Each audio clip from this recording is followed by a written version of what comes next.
a man of the people, always and forever. Another man of the people. Trevor Kidd joins me tonight. Trevor, we'll get to the game in a moment, but just your thoughts when you saw Teppo and Timo being honored. I know that you've been around this week as well. You obviously played against both of them, but just to be able to see them, knowing how much they meant to this community and this organization. So cool. I mean, the organization does an awesome job, right, with recognizing these former players from Jets 1.0, and you know, it's fun for me to see it because I mean, I grew up Jets 1.0, and so to see some of these guys, I mean, I was kind of a teenager when you start talking about these guys, so I kind of had the luxury of growing up with them, but then also playing against them, and really cool to see some of the emotion you mentioned a couple nights ago there with the gala dinner. Certainly, you know, it's amazing what, and I think we can take lessons, certainly myself as a player, there's always something about Jets 1.0 and the community. So much of the conversation over the last kind of 3-4 days has been what 1.0, what those guys did in the community. Yeah. And so it's so cool when these guys come back, and certainly they get their jackets, you see the jersey go up into the rafters. Again, a lot, when you start talking about these guys and what they meant to the organization, so much it resonates from what they did in the community, and so that's kind of cool to see. You know, certainly those two guys going into the rafters here tonight. It certainly has been something that we've discussed a lot throughout this week, and that we've heard in the media. And when Teppo and Timo have spoken, they have talked about their connection with this community. Absolutely. And what I love about it, because I also grew up here in the 90s, and you know what those two meant, and Winnipeg Jets 1.0, but to be able to see that so many years later, still the connection. And it's not just people of our generation, the young people that were not around to have watched them in that era, still feeling that connection too. They've heard the stories. It's ingrained in you if you are a part of Winnipeg and if you've grown up in this city. All right, let's talk. We'll talk a little bit more about them throughout this postgame show, but let's talk about this game, and let's talk specifically about that. Let's start with the game winner off the stick of Kyle Connor. Hard to believe. First off, he only had the 2 goals coming into this game. He gets snake bit. I know, and then he has 3 tonight. Only his 3rd career hat trick for it. His first since December 31st in 2019, which also I found a little bit hard to believe. But what struck you about that game-winning goal? Well, I mean, Kyle Connor does a great job. Certainly, the work behind the net tonight, but specifically here on this one, great job by Scheifele. But Connor, I mean, he factors in on 3 goals, but on 2 of them, does a great job of finding the soft spot in the slot, right? Anaheim, their defenders almost lose them, and just a great job by Connor. What I like, I mean, you see it here, Scheifele, great pass, but you see Connor just sneaks in there a little bit to the left, finds that little soft spot, as I mentioned, and what I like about this, he doesn't hold on to the puck, right? It's boom, right off the stick. Doesn't allow, I mean, Gibson had an unbelievable game here. Both goaltenders played real good. It was a fun game to watch. There was good opportunities in this hockey game for both teams to take it. Goaltenders kept it close right to the end, and it had to take that type of play to win it. What struck me early on with him, and John Gibson certainly did play a factor throughout this game for all of the struggles that Anaheim has had throughout this season, and we know that they're going to have struggles for it. That's not a surprise, but the way that he's played in his last couple of starts too, he certainly gave them every opportunity in this game. I was saying to you, I mean, I love watching it. So before the game even started, I like watching John Gibson play. He's such a competitor. He plays so well, but he almost gets lost in Anaheim, in my opinion. And I was, talking with the guys in the press box, like, what does Gibson have left in his contract? I'm thinking this guy could win Stanley Cups with a team that was just a little bit better in front of him. And it's hard to believe that he has this year plus 4 more years at 6.5 with Anaheim yet. So he's locked in for a while, and I got to give him a little bit of credit because, he seems to be a happy camper there. Maybe it's the weather, maybe it's the sandals and T-shirts on off days, but he's a very good goaltender, and he's a lot of fun to watch. Yeah, and he had in that first period, I thought it was a little bit of a slower start than what the Jets would have looked for. You think about what their schedule has been, and if we take a look at the month of November for them, right? Well, I mean, there's been a lot of breaks. You take a look at what it was like to start off for it. They played 5 games in the first 16 days. And now we're in a stretch that they start tonight of 7 games in 12. And so they had the 3-day break. They go to Calgary, then they go quickly to Seattle, back-to-back games, then another 3 days off. And so I think there is... Find the rhythm, well, right? And that is, it takes, tough. and There's we've something to be seen said that with for this group before, that just when you play only the 2 games over that stretch and you've got the length breaks, that it can take them a little bit to get their legs going. And I think we saw that. I mean, in the first period, and it's not, maybe not even necessarily the legs, it's just the little habits, right? The little tickety-tack type plays. And I think you saw that with some pucks being turned over Maybe the in the offensive zone, the top of the circles. And one thing that I've really noticed in kind of the start to the season is some of those passes, those breakout passes, that support pass into the neutral zone, right? You've heard Coach Bowness say that he doesn't want guys skating through the neutral zone with the puck. He wants the pass to create that speed. And we really didn't see that in the first period. However, it started to come in the second. Yeah, it absolutely did. So here we are thinking, okay, we're not quite sure how this game is going to go. We're getting word right now. Actually, before we get to my next thought, we are going to head into the room and we are going to hear the man of the hour, Kyle Connor. Game wasn't too far off. I put a little more emphasis of getting to the net tonight, just being around more pucks around there, and those last couple, great plays by Scheifele, Gags too, another one. So just put yourself in good situations. That's all you can ask for, and so I wasn't getting too frustrated throughout the first 10, 12, 13 games there. You said Scheifele had a good game. Gagner moves up there. That one time you locked those guys in with that crazy possession shift, but just how did you think things may have changed for you with Gagner going on that line, whether for good or bad? Yeah, just to speak specifically to his game, he's really smart, knows where to go. It seems like all the time, more times than not, he makes the right play. Does a lot of little skating picks out there too. Tonight he was great on the forecheck. The whole team was. I think we created a lot of chances on the forecheck. That's got to be a starting point for us. I know it's a big focal point coming in every game. There's something appropriate about a sniper. You, the sniper, being the difference maker on a night when Teemu Selanne was one of the guys being honored. Yeah, I was kind of pissed off after I scored the 3rd goal. Me and Wheels were talking about if whoever scores first was going to throw the glove up and do his celly, but that didn't do it. But anyways, it's cool to have them in the building. I know there's an extra buzz coming into it.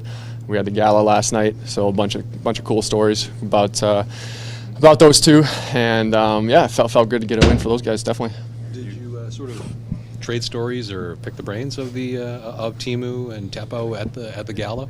I didn't. Sara was up there. They did a little hot stove, so they had some stories to tell, and it was cool. Did you happen to catch? I think Saku was quite starstruck that he wanted his picture with Teemu. Did you happen to see an interaction there that was part of the gala that night? Yeah, it was not that night, but just for him to. I know those. He's a legend across the NHL. I couldn't imagine how big he is back in Finland. So it was. I'm sure he idolized him, and it was cool to him to take the face off too, and get to connect with those guys. Scoring is one thing, but you made Zegras hear footsteps before he gave that puck away and started that play. What kind of pride do you take in the basics of the hockey that you pulled off there? Yeah, I'll have to give him a hard time about that one in the summer. We need to have him. You can't get away with it in today's game. Not forechecking the right way, playing the right way, making sure we have a good F3. That allows Peeler to stand up there and keep the play alive. When things aren't going your way early, how hard is it to keep cutting into space, fighting into traffic, all those things that you do and maybe don't get paid for early and you got to keep doubling down on? Be a little more specific. I'm not sure I understand. Is there a mental toughness that's required to keep cutting into space and keep finding soft ice? Yeah, for sure. I think sometimes it's like Sean said, getting back to the basics for me. That said, getting to the net, kind of going to those hard areas. Usually takes a funky bounce to get things going and rolling. And you'll be able to hear the rest of Kyle Connor on WinnipegJets.com. Happy to have Sam Gagner join me. Wow, that game certainly had some interesting moments down until the very end for it. What is it that will stand out to you most about this game? Yeah, it was an exciting game. I thought we stayed with it. Obviously getting the lead late there and then having them tie it and finding a way to come out with a win. It's a good feeling. There's some things we have to clean up for sure, but for the most part, we like how we're playing. Feels good to win, and hopefully keep it going.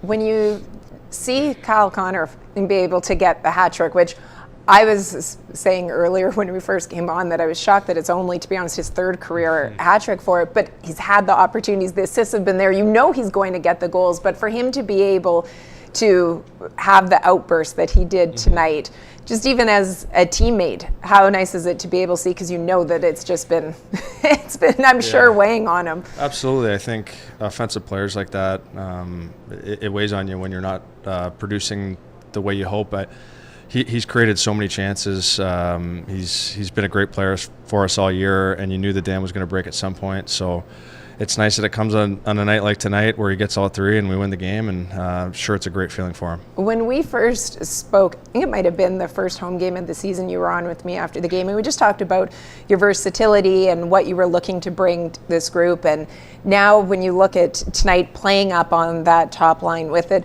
for you, what is it when you're playing with players like Scheifele, Connors, that you try to do to augment what they're doing out there and support them? Yeah, I mean, they have great hockey IQ, and they make a ton of plays. And for me, I feel like I can feed well off them, but I got to make sure I'm playing simple. I'm defending hard. I'm forechecking, trying to create space for them. And then, when I get the opportunity to make plays, I got to make plays. So it felt good tonight. It's a scenario where you got to keep pushing, keep trying to help those guys, and keep trying to get wins. 6-1 on the season now. Zara at home, and a different energy in the building tonight a little bit too, with it being Hall of Fame night and seeing two icons like Teemu and Teppo in there. I know that you guys had the opportunity to maybe mingle with them a bit, take a team picture. For you, what's it like to be able to see those guys around? It's amazing. They both had incredible careers. We had the gala the other night where, we were able to honor them and hear stories about their playing days, and it's great. I feel like I'm dating myself, but I played against both of them early on in my career. They're both fantastic players, and it's great to see them be able to celebrate with their family tonight. So it's awesome to get a win too. You know what? They played fairly. Teemu in particular played really recently, so don't worry exactly. about That's that. That's not too bad. Don't for worry sure. about it at all. Okay, thanks so much. Really appreciate it every time you pop by. But let's go back to the room right now, and we'll hear from Mark Scheifele. Obviously tough to see Appleton go, but Gags has filled in really well, and we just got to keep on building on that. Mark, Kyle was saying that he was contemplating tossing the glove up in the air and doing the Teemu celebration on one of the goals. Can you just sort of fill in the blanks? Because he said that he had a conversation with you on the bench about that. Can you just sort of recount what you guys were saying? At what point, which goal that was? I don't remember it, to be honest. Was it? Oh, sorry. Yeah, it wasn't me, but obviously that would have been a sight for to see that again, especially with Teemu in the building. Pretty special. Ceremony for him and Teppo, and obviously it's even better that we got the win tonight. What did you guys do, especially after they pushed back in the first period? What did you guys do in the second to really seem to tilt the ice back that way? We just got pucks deep. They had a hard gap at the blue line, so instead of making plays, we just kind of got pucks deep, got on their D, had good sticks, and were able to get some ozone time from there. And the coaches made some great adjustments with us in the in between periods, and guys kept working, and Helly made some big saves when he needed him to, and obviously it's a big victory tonight. Rick has talked about when you guys play the game the right way, play to the blueprint, it gives you an opportunity to win every night, whether your offensive guys are going, whether your goaltender's going. You guys have been pulling out games because of that time and time again. What do you attribute the consistency of your team's ability to pull out games like tonight, Seattle, the list goes on? Yeah, I think it's just, we have great character in this room. I think, one thing the coaches have done this year great is make adjustments during the game. Whether, obviously teams pre-scout, and you gotta, each team is making adjustments as the game goes on, and they've been great in between periods at, showing us new things and, helping us out, and, guys have bought into that system. We've played fast. We know when we make mistakes, and we try not to duplicate them, and tonight was a prime example of it. Obviously there's mistakes made, but we had guys battling back, and we just stuck with it. Mark, during those tributes, I feel like the last time I heard it this loud in here, it was playoff hockey. Is it a nice reminder of what this crowd can do when there's something really great to celebrate? Yeah, for sure.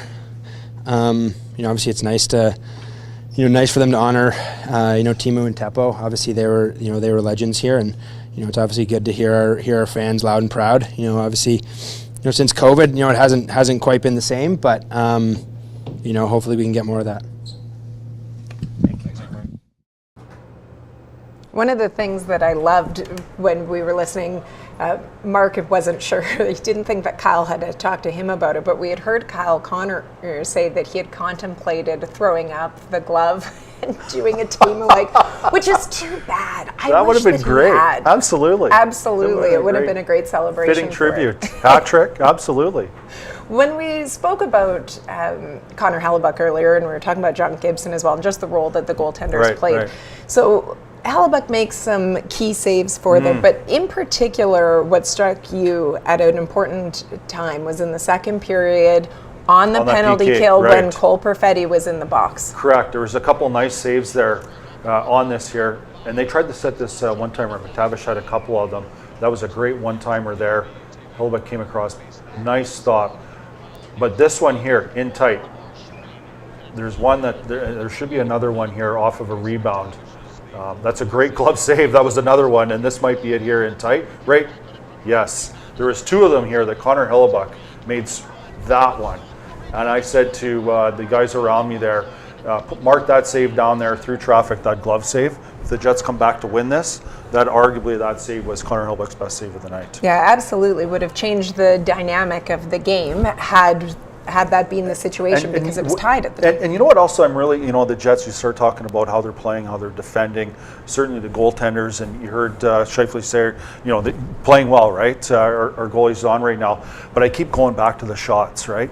And tonight Anaheim had 31 shots. And I've said this now, for the last couple of 3 weeks, if the Winnipeg Jets can keep their shots against 25, 32, 33 against, the way Connor Hellebuyck is playing, they will be in next to nearly every single game.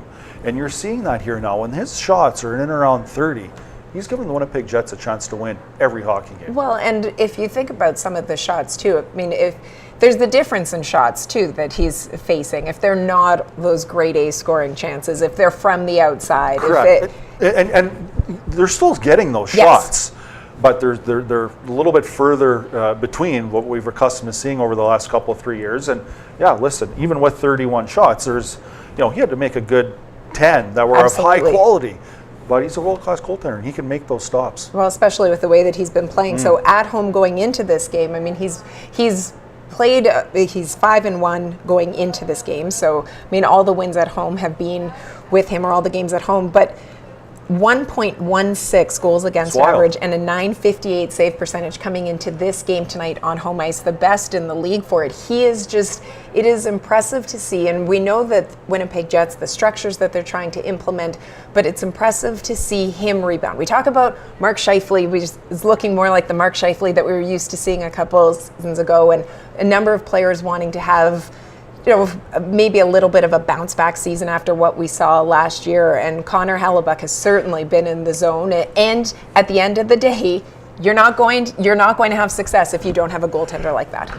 Two things to wrap up Connor Hellebuyck. I mean, the schedule, and you talked about the schedule. This will be interesting, because the Jets and Connor Hellebuyck have been fortunate here. There's been a lot of breaks between games, right? Now, and you've mentioned it, pretty much the rest of November, all of December, to the end of January is nearly every second night. So this is going to be interesting. It changes basically beginning the next game. The other part, too, had an awesome opportunity to talk at the gala, and I'll try and keep this super quick with Wade Flaherty, goaltender coach for the Winnipeg Jets. And I said, listen, hey, Connor Hellebuyck this is awesome. And I played against Flats and known him for a long time, so we have a lot of great banter and conversation. But yeah, we talked a little bit. And I said, what's going on? What's he doing different? And he's like, not really. And I said, well, he just looks quicker. And he's had some comments about being quicker. And the interesting thing, and I'd never heard this before from a goaltender, he goes, we've been doing a lot of skating. He goes, we'll go Are you telling me you didn't skate a lot? Goalies are usually the worst skaters on the team, right? And so they'll go out for a practice, 45 minutes with no shots, just skate. And that was very interesting. And you can see how he's moving in the crease. He's a lot quicker. And I just never heard that before. So much is about angles and recovery and body position, and certainly that's still the case. But to say that we're having practices where you might not see a puck, we'll just skate. Interesting. How would you have felt about that? I don't know what I would have felt about that. Any type of skating that we did back in the 90s was punishment. Simply that was it.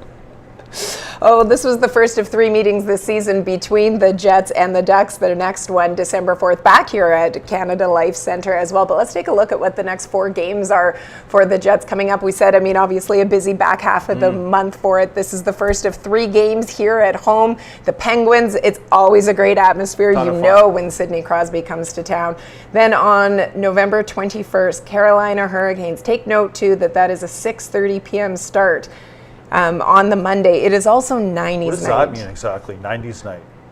Well, when you think... I get what the 80s is, what that looks like, but what does the 90s look like? Well, we have they're giving away fanny packs. Let's take a look, actually, at what it is that the first 5,000 fans coming through... Did you wear fanny packs back in the day? No, I can't say, but I do have friends that have fanny packs. I don't believe you. Maybe unfortunate. There's no way that you didn't wear fanny packs for it back in the day. These guys are making it look good, though. If only that's what we looked like in the 90s when we wore fanny packs. I think mine were always neon. Do you go over the shoulder, or do you go around the waist? To be a true fanny pack, it's around the waist. It's around the waist, right. But it's much.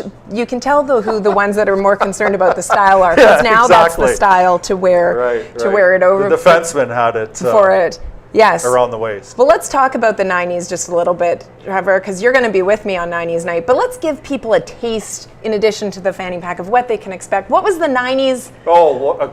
Hey, someone's getting fired over now, this right granted, now. The one on the right, the Florida Panthers, that's 2001. But it was so good and so close to the 90s that we had to include it for it. My kids still give me heck about that.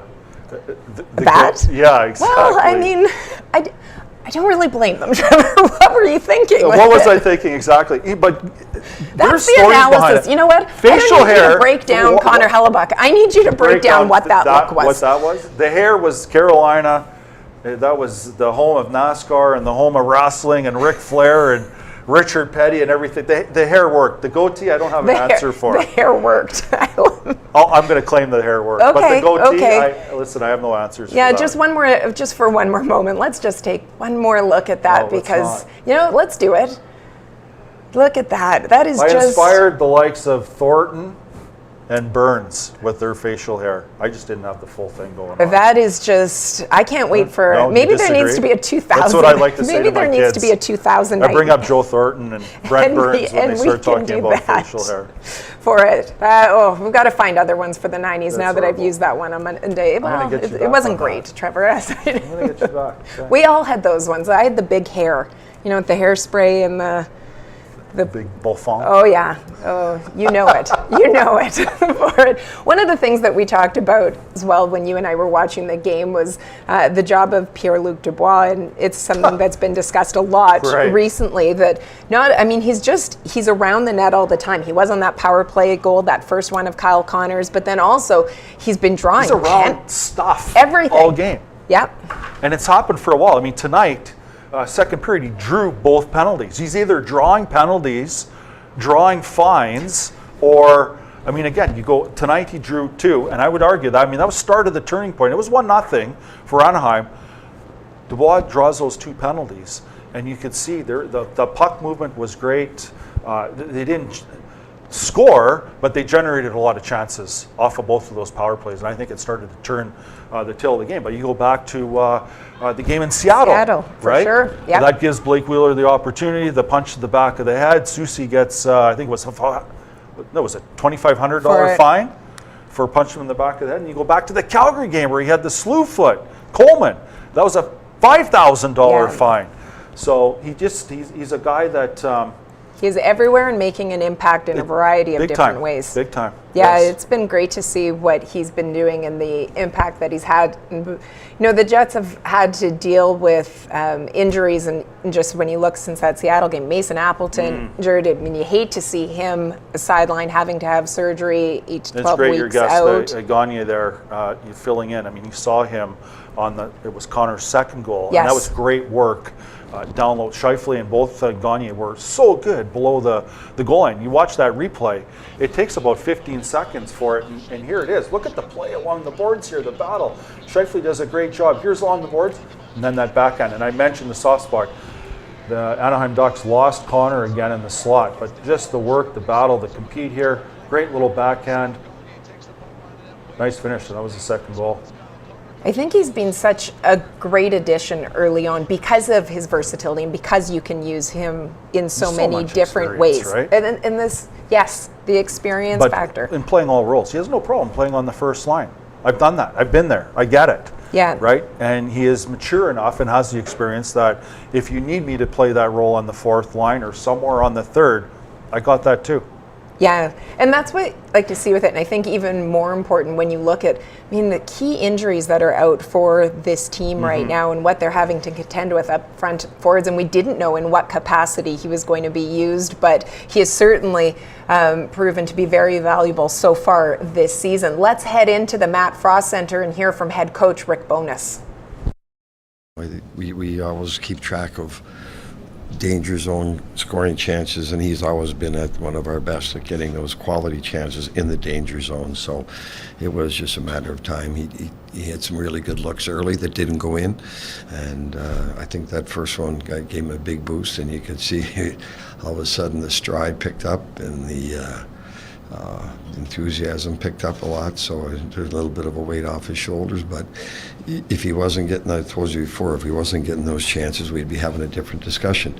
He is getting those chances. So it went in for him tonight. It was great to see. It was great timing.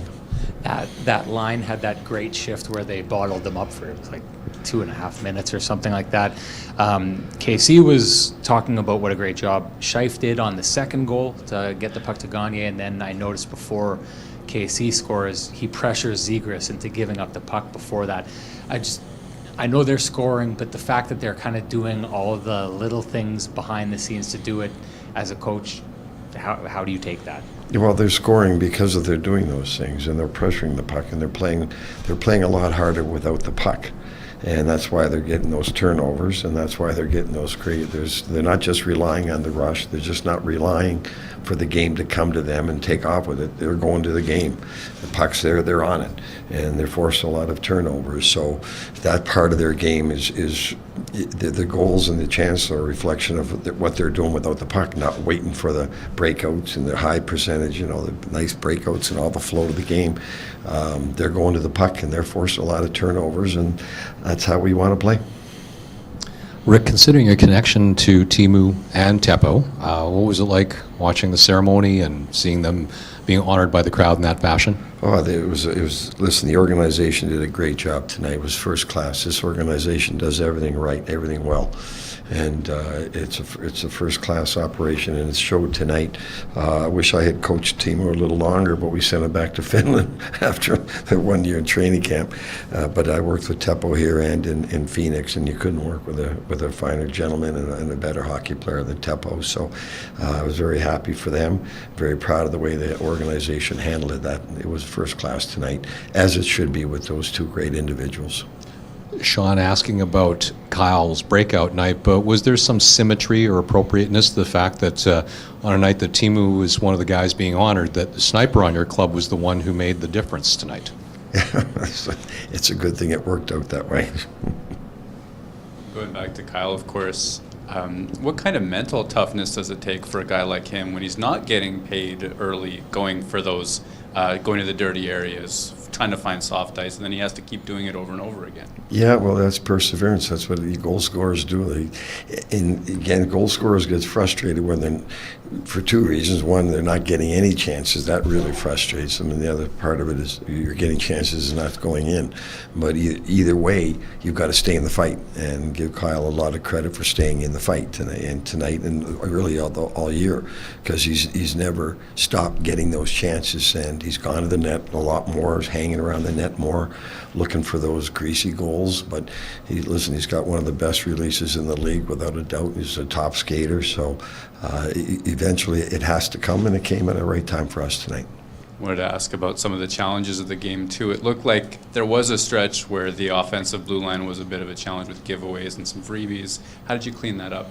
Well, there was parts of the game that looked really fast and really good, and there was parts of the game where we were sloppy with the puck, and that's when you slow the game right down to a crawl and you let them come at you. So, it's just a matter of staying on it. There was passes, guys are wide open, hitting their stick and bouncing off, and turnovers, unnecessary turnovers, which they took advantage of that. They've got a lot of speed and skill over there, so I know their record isn't great, but their structure is good, and there's a lot of speed and skill over there, and they're hard to play against, especially if you turn the puck over. Now, all our grade A's came off of the forecheck. And when we stopped turning the puck over and kept emphasizing make the D-turn, then we got rewarded.